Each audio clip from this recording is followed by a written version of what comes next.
Čau visiem! Šodienas video es tev pastāstīšu par jaunumiem Festool puteksūcēju klāstā. Ir gan jaunas versijas esošajiem modeļiem, gan ir jauni dažādi aksesuāri puteksūcējiem. Par visu sīkāk skaties šajā video, bet pirms tam uzliec laiku, paraksties manu kanālu, lai nenokavētu dažādas interesantas lietas par un ap instrumentiem. Un kā pirmos jauninājums es gribētu minēt Festool puteksūcēju CT26, 36 un 46 jaunos modeļus ar uzlabojumiem. Un tādi ir vairāki, sākšu ar vienu no galvenajiem, respektīvi jaunajiem modeļiem vairs nav šeit fizisku pogu, kuru mehāniski jums bija iespēja nolauzt vai arī traumēt, bet šeit ir tikai un vienīgi skārienjūtīgās pogas. Līdzīgas, kā jau līdz šim, ir CT midi un CT mini puteksūcējiem. Vienīgā fiziskā poga ir šī te galvenā poga ieslēgt-izslēgt, kuru praktiski meistari ikdienā pat neaiztiek. Viņi izmanto vai nu šo pogu, ja vajag ieslēgt puteksūcēju, vai arī izmanto tālvadības pogu, kas ir uz sūkšanas šļūtenes. Vēl viena būtiska nianse ir, kad jaunajiem modeļiem Bluetooth modulis jau ir integrēts pašā puteksūcējā, respektīvi jūs uzreiz jau varat strādāt kopā ar savu Festool akumulātora instrumentu. Vai nu tā būtu urmašīna, zāģis vai kāds cits Festool akumulātora instruments ar jau integrētu šo te Bluetooth moduli pašā akumulātorā. Un visu, kas jums ir jādara, ir jāaktivizē Bluetooth funkcija jūsu puteksūcējā, ir vajadzīga akumulātora baterija jau ar Bluetooth moduli kopā un ieslēdzam instrumentu.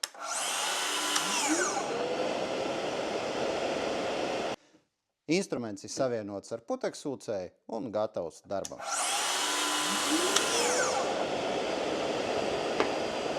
Kā arī varat izmantot tālvadības moduli, kas bieži vien ir piestiprināts uz sūkšanas šļūtenes.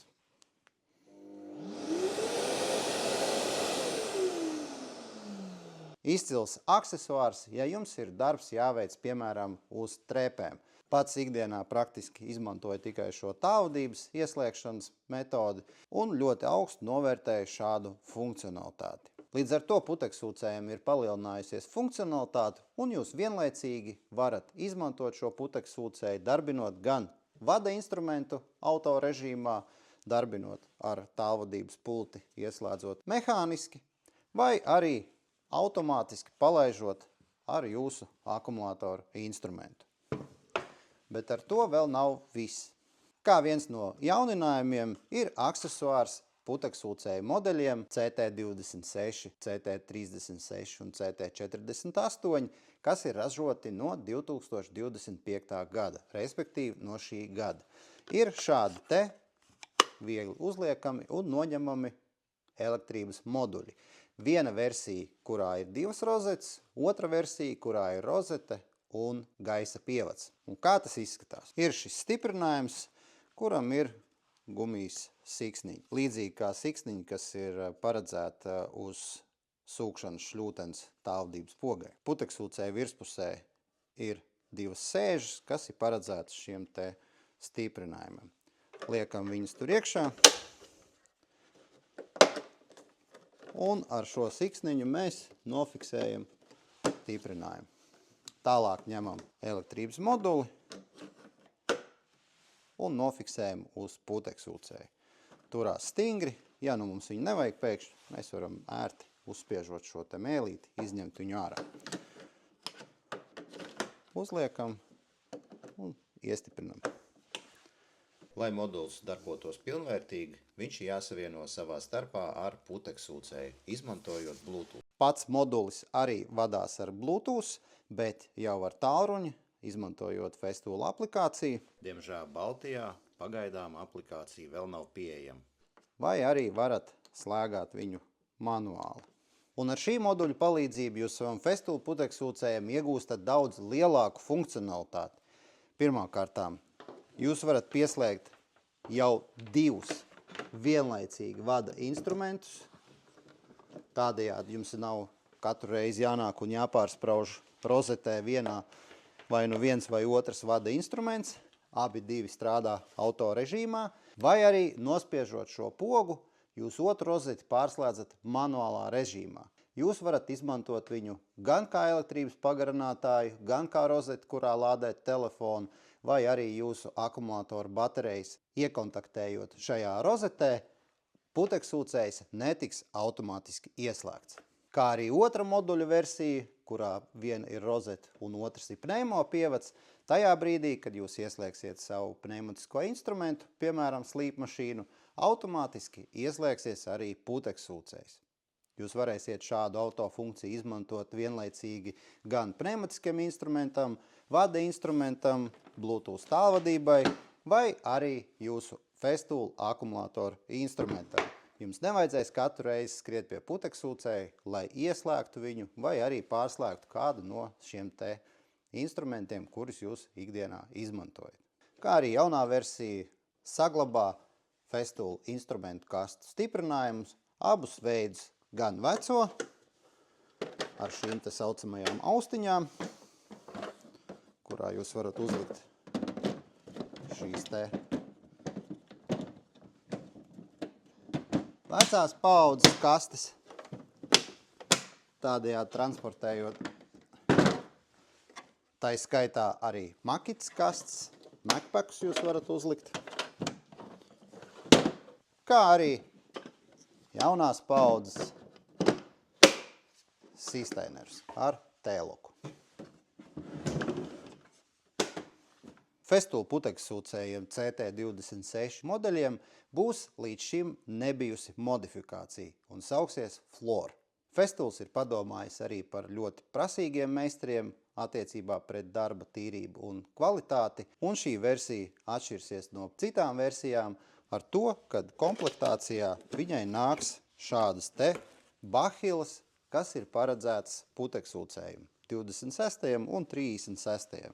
Kā arī nāks komplektācijā šāds te maisiņš, kurā iekšā būs bahils meistaram. Bahils ir vairāk kārt lietojams, mazgājams ar roku un ērti uzglabājams šādā te maisiņā. Tieši tas pats attiecas arī uz šīm bahilām puteksūcējiem. Droši varat mazgāt viņas ar roku. Kā zināms, Festools savu instrumentu un aksesuāru izstrādāja pieiet ļoti rūpīgi katrai detaļai un sīkumam. Arī šīm bahilām, kā redzat, iekšpusē ir tāda kā rievota gumijas lenta, kas pasargā no tā, lai riteņi neizslīd bahils iekšpusē, bet griežās kopā ar riteni. Bahils ir paredzēts, lai meistaras objektā nesaskrāpētu parketu, dažādus jūtīgus grīdas segums, tai skaitā, ja meistars ierodas objektā un puteksūcēji izmanto kā transporta ratu savām Festool instrumentu kastēm, iebraucot no ielas objektā, pirms viņš dodas tālāk, uzvelk šīs bahilas puteksūcējiem, tādējādi neievelkot no āra visādus gružus tieši klienta objektā. Kā arī Floor modifikācijā šim puteksūcējiem elektrības vads būs nevis melns, bet spilgti zaļā krāsā, poliuretāna kabelis. Kā arī uzlabojumi ir skāruši tieši autoklīna versijas. Un stāsts ir tieši par pašu autoklīnu. Noņemsim galveno filtru, un jaunajos modeļos šis te gaisa vārsts ir daudz lielāks, un arī pats difuzors ir daudz izteiktāks. Tādējādi filtra attīrīšanas procesu padarot līdz pat 20% efektīvāk nekā tas bija iepriekšējiem autoklīna modeļiem CT26, 36 un CT48. Ieslēgšu puteksūcēju autoklīna režīmā un pastīsimies, kā izskatās puteksūcēju korpuss tajā brīdī, kad notiek šis te gaisa sīdiens pa galveno filtru. Pievērsiet uzmanību pašam korpusam.